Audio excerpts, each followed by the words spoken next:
បាទសួស្តីអ្នកទាំងអស់គ្នាវិលត្រឡប់ជួបគ្នាសាជាថ្មីម្ដងទៀតហើយជាមួយនឹងខ្ញុំបាទ MengHean ទី Nicole បាទ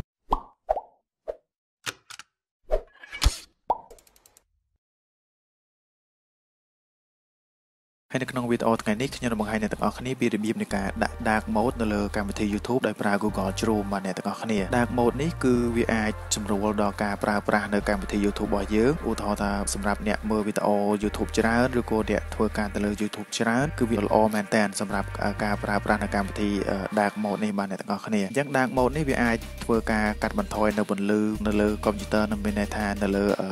កម្មវិធី YouTube របស់យើងបានច្រើនមែនតើដោយសារតែជាធម្មតា YouTube យើងកាលណាយើងបើកចូលទៅដំបូងគឺវាចេញផ្ទាំងពណ៌សបែបនេះបើសិនជាយើងមិនទាន់បើកកម្មវិធី dark mode អញ្ចឹងបើសិនជាយើងដាក់ផ្ទាំងពណ៌សបែបនេះគឺមានថាវាចាំងពន្លឺចូលទៅភ្នែករបស់យើងខ្លាំងមែនតើអាចធ្វើឲ្យភ្នែករបស់យើងហ្នឹងកាលណាមើលច្រើនទៅវាអាចធ្វើឲ្យចាំងភ្នែកមានការពិបាកក្នុងការមើលវីដេអូឬក៏ដូចជាធ្វើការងារជាច្រើនជាមួយនឹង YouTube ហ្នឹងអញ្ចឹងថ្ងៃនេះខ្ញុំមានចំណេះដឹងមួយពាក់ព័ន្ធជាមួយនឹងការប្រើប្រាស់នៅកម្មវិធី dark mode ឬក៏ dark theme ហ្នឹងដើម្បីសម្រួលដល់ការធ្វើការទៅលើ YouTube ក៏ដូចជាការប្រើប្រាស់នៅកម្មវិធី YouTube ដូចជា play វីដេអូអីជាដើមអញ្ចឹង dark mode ហ្នឹងគឺវាមានលក្ខណៈសភាពពណ៌ខ្មៅបាទអ្នកទាំងអស់គ្នាមានន័យថាវាបដូរពណ៌ពីកន្លែងពណ៌ដែលសហ្នឹងទៅជាពណ៌ខ្មៅដោយធ្វើឲ្យរបស់យើងមានសភាពមានន័យថាវាមានភាពងាយស្រួលក្នុងការធ្វើការឬក៏មើលទៅលើ YouTube របស់យើងអូខេចង់ដឹងថាការធ្វើការដាក់ dark mode របស់ខ្ញុំយ៉ាងណាសូមអ្នកទាំងអស់គ្នាកុំភ្លេចជួយចុច Subscribe នៅ Channel YouTube របស់ខ្ញុំម្នាក់មួយផងដើម្បីទទួលបាននូវចំណេះដឹងថ្មីៗជាច្រើនទៀតអូខេកុំឲ្យខាតពេលយូរឥឡូវយើងធ្វើការចូលទៅកន្លែងដាក់ dark mode របស់យើងតែម្ដងឥឡូវយើងសូមធ្វើការបើកនៅ tab ថ្មីមួយបាទអ្នកទាំងអស់គ្នាបន្ទាប់មកទៀតយើងអាច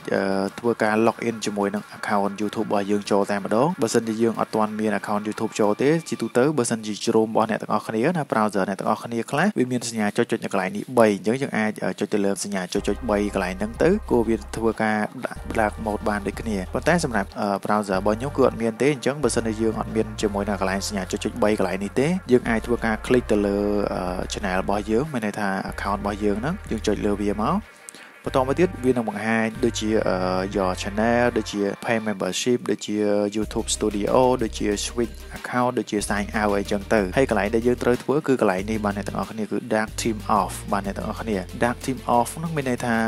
យើងមិនបានធ្វើការបើកនៅ dark theme របស់យើងទេបាទអ្នកទាំងអស់គ្នាអញ្ចឹងដើម្បីធ្វើការបើកនៅ dark theme របស់យើងបានគឺយើងត្រូវធ្វើការចុចចូលនៅកន្លែង dark theme off ហ្នឹងមកអូខេបន្ទាប់ពីយើងធ្វើការចុចចូលកន្លែងហ្នឹងមកវានឹងលោតផ្ទាំងបែបនេះមួយឲ្យយើងអ្នកទាំងអស់គ្នាអញ្ចឹងនៅក្នុងនោះវាមានសេចក្តីណែនាំឲ្យយើងដូចគ្នាកន្លែងនេះវាដាក់ថា dark theme បាទអ្នកទាំងអស់គ្នានេះជាសេចក្តីណែនាំរបស់យើងបាទអ្នកទាំងអស់គ្នាហើយកន្លែងនេះវាដាក់ថា your dark theme setting will apply to this browser only បាទអ្នកទាំងអស់គ្នាមានន័យថា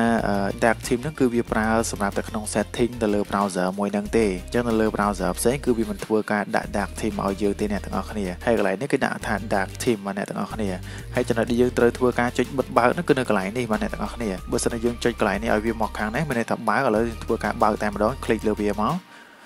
បាទអ្នកទាំងអស់គ្នាបន្ទាប់ពីយើងคลิกបើកបែបនេះមានន័យថាវាចេញពណ៌ខៀវហើយអញ្ចឹងវានឹងធ្វើការផ្លាស់ប្ដូរជាមួយនឹង dark របស់យើងដែរជាមួយនឹងផ្ទាំង YouTube របស់យើងទាំងអស់បាទអ្នកទាំងអស់គ្នាដូចខ្ញុំបានបង្ហាញមុននឹងមកអញ្ចឹងកាលណាយើងបើក dark mode ហ្នឹងទៅគឺវានឹងធ្វើការផ្លាស់ប្ដូរពីពណ៌សទៅជាពណ៌ខ្មៅមានន័យថាវាសម្រួលទៅដល់ការមើលនៅ YouTube របស់យើងដោយសារវាមិនសូវជាមានពន្លឺចាំងភ្នែកទេបាទអ្នកទាំងអស់គ្នាអញ្ចឹងបើសិនជាយើងចង់ធ្វើការបិទនៅ dark mode របស់យើងវិញយើងចូលទៅកន្លែងដដែលបាទអ្នកទាំងអស់គ្នាហើយយើងចូលកន្លែងពាក្យថាកន្លែងនេះវាចេញពាក្យថា dark theme on បាទអ្នកទាំងអស់គ្នាមានន័យថា dark theme របស់យើងវាធ្វើការបើកហើយអញ្ចឹងបើសិនជាយើងចង់ធ្វើការបិទវិញយើងចូលទៅកន្លែងហ្នឹងដដែល